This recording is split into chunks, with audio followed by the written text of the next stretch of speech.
Hello, sisters and brothers. Region 2B Director Dave Green here. Just wanted to shoot an update out.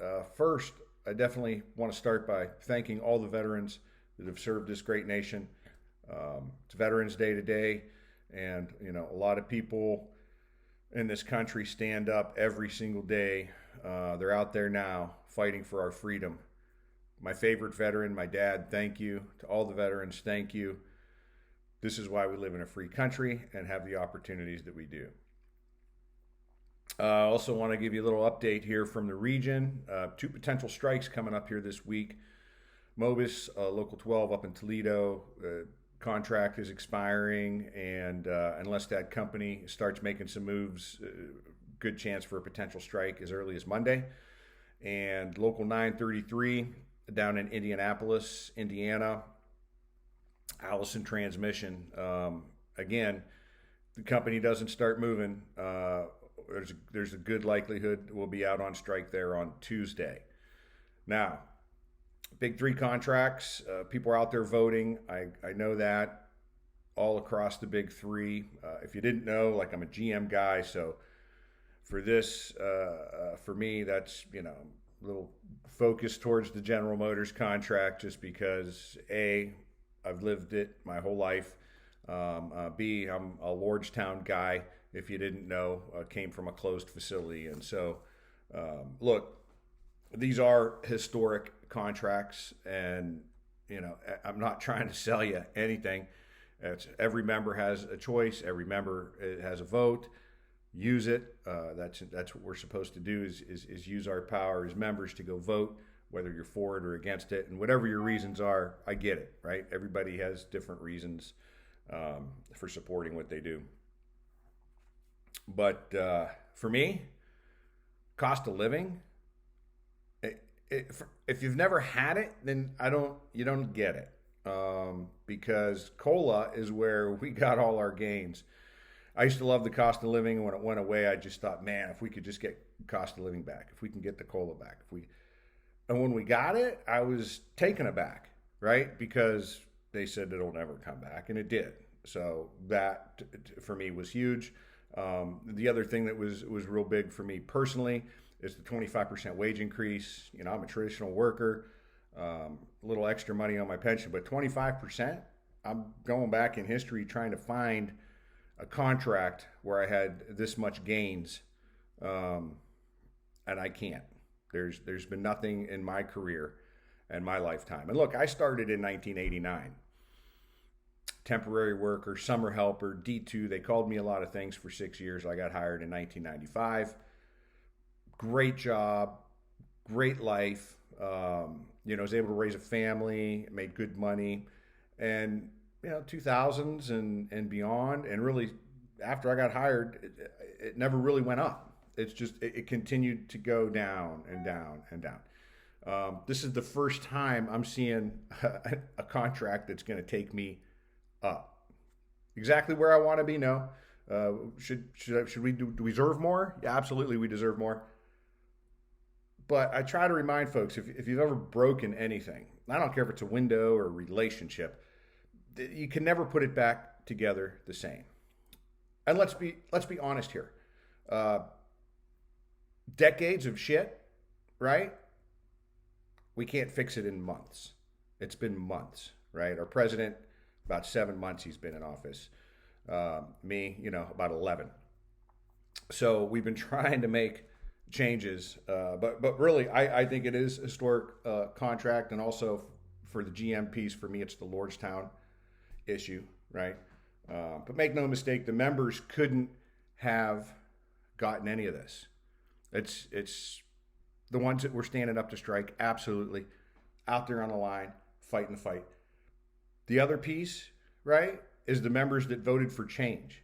Because without change, right, without new leadership, I can tell you, none of this would have happened. There would have been no stand-up strike. There would have been no Ultium deal or transition into electric vehicles like we have, okay? There would have been no 25% wage increases, no cost of living. I firmly believe this. I know it to be true. So I thank the members who supported change, because they're the ones that got this. I thank the members that have been standing up on the picket line. They're the ones who got this. In Region 2B, we had 3 units out, Local 12 for Stellantis, biggest one. Local 674, the GM warehouse down in Cincinnati area, and Mopar warehouse out in Streetsboro area. So those guys directly out on the line. I know other people were indirectly impacted through the strikes. I thank them all from the bottom of my heart, and I hope the entire region, entire membership recognizes the sacrifices you made for everybody. Couldn't have done it without you. Look, the Lordstown stuff, to my Lordstown peeps, the arbitration is still alive and well. I want to make sure you understand that the contract, this tentative agreement that we have, whether it passes or not, is the arbitration is separate from that. It's in the courts. It'll stay in the courts. And dare I say, I expect some settlement sooner than later. I know you don't believe me. I know we've been waiting for 4.5 years, but I'm telling you it's coming. And I think it's going to come sooner than later. So I've got my fingers crossed, literally, figuratively, and I want to see those folks made whole. Now, the MSR is still separate. Don't hold your breath. I don't know that the MSR is going to end up in the courts and there'll be a lawsuit and all that stuff. But the arbitration and made whole piece, I do expect some resolution. And again, it's separate. The special offer, right? So I did take some notes here. Lordstown folks, they're going to do this in a snapshot, right? So there's going to be a snapshot aside from Appendix A that is going to go by seniority. It's going to look at the employees that were there on 11/26 of 18, that's the day the announcement was made.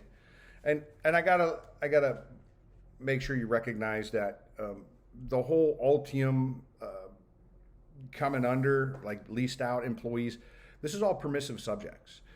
We couldn't bargain for, these aren't mandatory topics. We can't bargain for this like we can anything else. So in a lot of cases, the company puts it on the table and we have to accept it. Make some changes, okay. But like they can pull it, we can do nothing because it's a permissive subject. So the fact that we got this Altium, I can't underestimate how important this is. For the folks from Lordstown, absolutely, that want to come home. But for the folks at Altium, right, that a year ago, we're making $16.50 an hour. They're going to be getting, like $27 an hour minimum here moving forward, which is life-changing, right? And then next time we go into negotiations, it will be a mandatory subject, and we'll be able to bargain for those folks and bring up to where they need to be. So again, for the people who are trying to get there, I feel you, right? I was with you when we closed, unallocated, and so I've been asking some questions. I got some answers. So those that were there on 11/26/18 or after till the last day should be eligible for this. For skilled trades, if Altium's not going to populate trades where they don't need them, where they don't have them, right? So there are some trades in the GM units that Altium doesn't have. I'm sorry, right? They're only going to populate the folks that they need. There is Relo money, but I got to be honest, I'm not exactly sure how much it's going to be. I've heard 37.5, $5,000, anything in between. It'll fall under Appendix A. I'm not entirely sure how much. I don't want to get this one wrong because I don't want to be that guy. But I got to tell you, there will be some Relo money associated with the folks who have the opportunity to get back home. That 6-month window, and again, not sure how they're going to do this. My guess is you'll get a letter in the mail that says, hey, you're eligible. Do you want to go? Yes, no, click, send it in. You get in a bucket. You get on the list. We want to make sure that people know what they're getting into. Altium is going to be putting a video together so you can look at that, because look, some of these jobs they're nothing like foundry work, where I'm coming out of local 440 in Bedford. They're nothing like stamping, like 1714 in Lordstown. They're nothing like assembly, right? They're nothing like drivetrain, transmission plants, engine plants. This is different work. And so Altium's going to put a little video together so people can kind of understand what they're getting into. I know I've talked to people that aren't coming. They're happy where they're at. They're good. I talked to people that can't wait to get back, right? They said they'll wear poop if they had to. But, their parents are in their 80s and they really want to spend time back home with their family because, let's face it, folks, family is the most important thing in our lives, and at least it should be, right?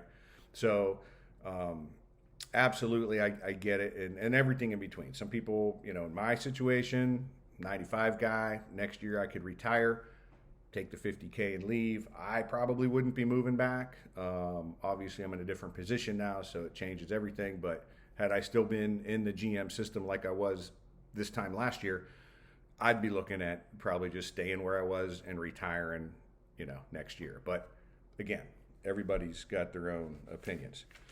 After this contract, or if the contract gets ratified by the membership, then more information will come out. That 6-month window will open up, and that'll be there for you. But make no mistake, the members did this. The members who voted for change, the members who stood up on the picket line. Had we not had new leadership, there would have been no stand-up strike. There would have been no 25% wage increase. There would have been no cost of living. There would have been definitely no Lordstown deal, no Altium under the master agreement. That would have not happened. I can assure you that.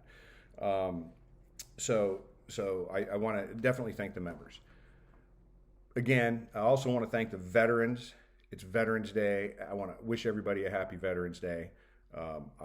I can't wait to get more information myself on some of this and see how the voting goes. This is going to have an impact, I think, on all of us moving forward. Hope you all have a great weekend. Thank you, veterans. God bless you all. And I'll give you an update when I get one. Thank you so much. Bye now.